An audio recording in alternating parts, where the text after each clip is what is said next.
அனைவருக்கும் வணக்கம். இன்றைய பதிவில் சிவன் கோவிலுக்கு இந்த ஒரு பொருளை தவறாமல் வாங்கி கொடுத்து பாருங்கள். உங்களுடைய வாழ்க்கையில் இருக்கிற எல்லா கஷ்டங்களும் நிச்சயமாக நீங்கிவிடும். நினைத்தவை அனைத்தும் நிச்சயமாக நடக்க ஆரம்பிக்கும். சரி, அது என்ன பொருள் அப்படிங்கிறத பற்றி நம்ம பார்த்துடலாம் இந்த பதிவில். இப்போ தான் நம்ம சேனலில் நீங்கள் ஃபஸ்ட் டைம் வாட்ச் பண்ணுறீங்கன்னா மறக்காமல் சப்ஸ்கிரைப் பண்ணிக்கோங்க. பக்கத்தில் இருக்கிற பெல் ஐக்கானை கிளிக் பண்ணிக்கோங்க. அப்போ தான் நான் போடுற வீடியோஸ் எல்லாமே உங்களுக்கு நோட்டிஃபிகேஷன் வரும். இப்போ வீடியோக்குள்ளே போகலாம்.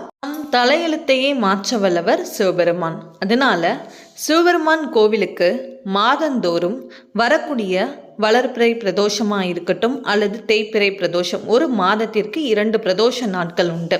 இந்த நாட்களில் உங்களுடைய வாழ்க்கையில் உங்களுடைய கஷ்டங்களை பொறுத்து நீங்கள் போய் கொடுத்துக்கலாம். இப்போ என்னோடய வாழ்க்கையில் கல்யாணம், வேலை, நல்ல பதவி மாற்றம் இந்த மாதிரி கிடைக்கணும் அப்படின்னா வளர்பிறை பிரதோஷத்தில் கொடுங்க.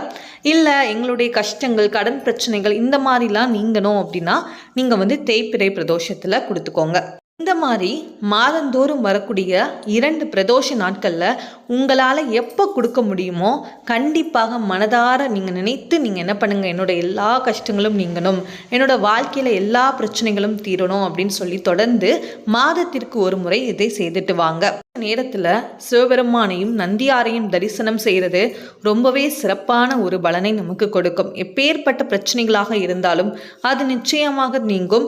நம்மளுடைய தோஷங்களாக இருக்கட்டும், ஜாதகத்தில் இருக்கிற பிரச்சனைகளாக இருக்கட்டும், அது அத்தனையும் நீங்கும்.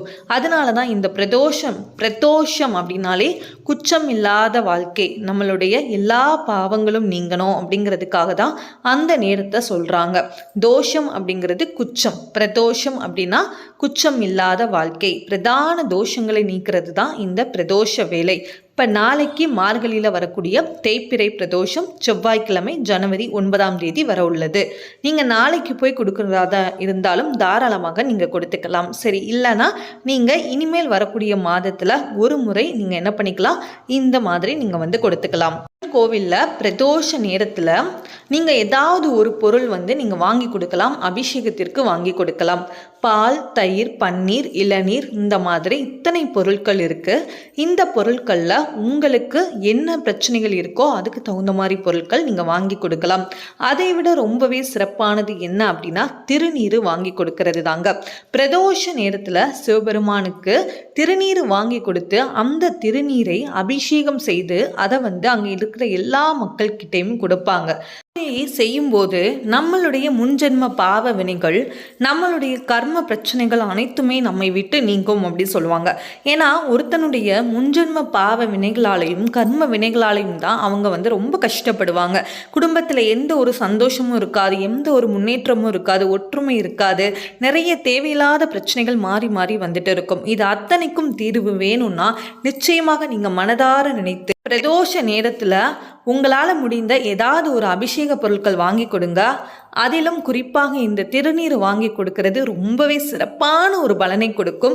இதை நீங்கள் செய்ய தான் உங்களுக்கு அந்த மாற்றங்கள் தெரிய வருங்க. கண்டிப்பாக உங்களுடைய வேண்டுதல்கள் நிச்சயமாக அந்த சிவபெருமான் நடத்தி கொடுப்பார்.